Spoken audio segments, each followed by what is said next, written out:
नमस्कार, आर्यवत टाइम्स में आपका स्वागत है, जहां आप जानेंगे बिहार की 9 नवंबर की 7 बजे तक की सभी ताजा बड़ी खबरों के बारे में। उससे पहले एक नजर सुर्खियों की ओर। तेज प्रताप यादव को केंद्र सरकार ने दी Y+ की सुरक्षा।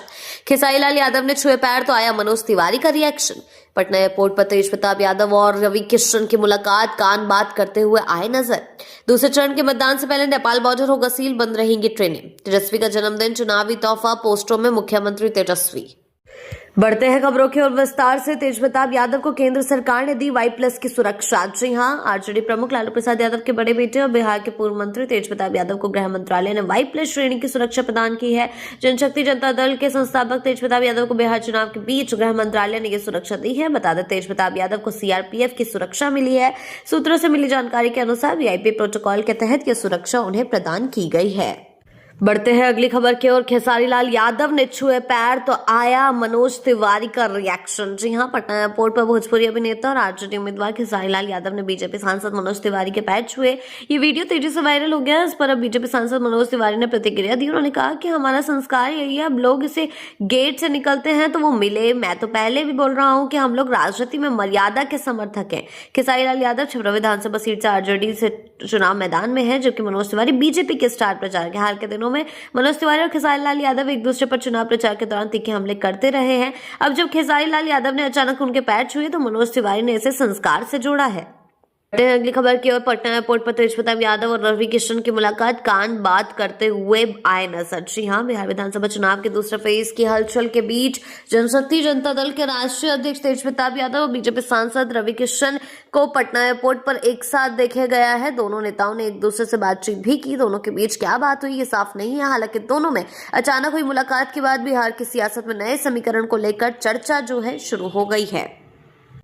बढ़ते हैं अगली खबर की ओर। दूसरे चरण के मतदान से पहले नेपाल बॉर्डर होगा सील, बंद रहेंगी ट्रेनें। जी हां, आपको बता दें, बिहार विधानसभा चुनाव 2025 के दूसरे चरण के मतदान को लेकर सुरक्षा व्यवस्था कड़ी कर दी गई है। पहले चरण के मतदान 6 नवंबर को संपन्न होने के बाद अब 11 नवंबर को सीमावर्ती क्षेत्र मधुबनी में होने वाले मतदान को लेकर प्रशासन ने भारत नेपाल सीमा पर विशेष इंतजाम किए हैं। जिला निर्वाचन पदाधिकारी के निर्देश के मुताबिक जयनगर, जनकपुर, भगाहा खंड पर चलने वाली इंडो नेपाल ट्रेन सेवा को 72 घंटों के लिए बंद करने का निर्णय लिया गया है। बढ़ते हैं अगली खबर की ओर। लालटेन बनाम LED, योगी का बिहार में चमकता चुनावी वार। जी हां, बिहार चुनावी मैदान में योगी आदित्यनाथ का वार। मोतिहारी की रैली में यूपी के सीएम अब लालटेन की धुंधली रोशनी में अपराध नहीं होगा, उनका कहना है। योगी ने कहा कि मोदी और नीतीश की जोड़ी ने बिहार को LED लाइट की तरह जगमग कर दिया है। वो बोले 14 नवंबर को नतीजे साफ करेंगे। बिहार ने तय कर लिया है, फिर से बनेगी NDA सरकार।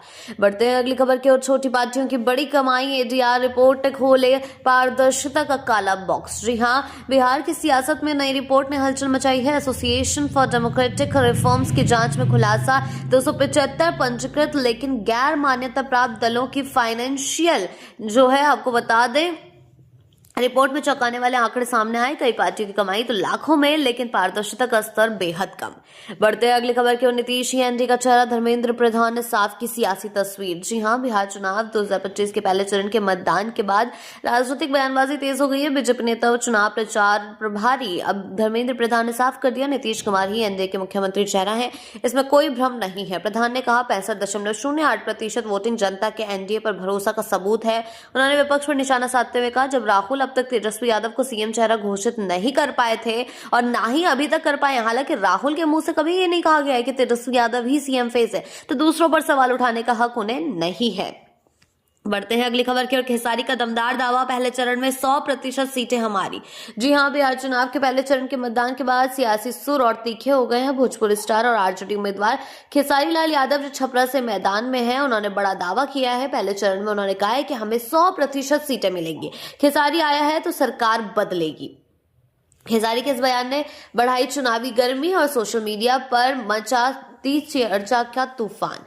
बढ़ते हैं अगली खबर की। ईवीएम के साथ सेल्फी पड़ी भारी, बिहार चुनाव में 4 पर FIR। जी हां, बिहार विधानसभा चुनाव के पहले चरण में जहां मतदाता बढ़ चढ़कर वोट डाल रहे थे, वहीं कुछ लोगों ने ईवीएम के साथ फोटो और वीडियो शेयर कर दी। बड़ी गलती कर दी। आरा, गोपालगंज और सारण जिलों में ऐसे 4 लोगों पर FIR दर्ज की गई है।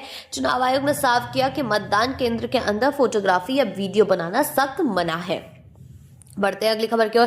तारिक अनवर पर वार, ओवैसी योगी कट्टरपंथी, जनता बदलाव चाहती है। जी हां, बिहार चुनाव के पहले चरण के बाद सियासत गर्मा गई है। पटना में प्रेस कॉन्फ्रेंस के दौरान कांग्रेस नेता तारिक अनवर ने विपक्षी दलों पर तीखा हमला बोला। अनवर बोले, पहले फेज की वोटिंग ने साफ कर दिया कि जनता बदलाव चाहती है। उन्होंने एआईएमआईएम प्रमुख असदुद्दीन ओवैसी और यूपी के सीएम योगी आदित्यनाथ को बताया कट्टरपंथी। कहा, ऐसे लोग समाज को बांटने की राजनीति करते हैं। पहले चरण के बाद बयानबाजी का पारा चढ़ा हुआ है।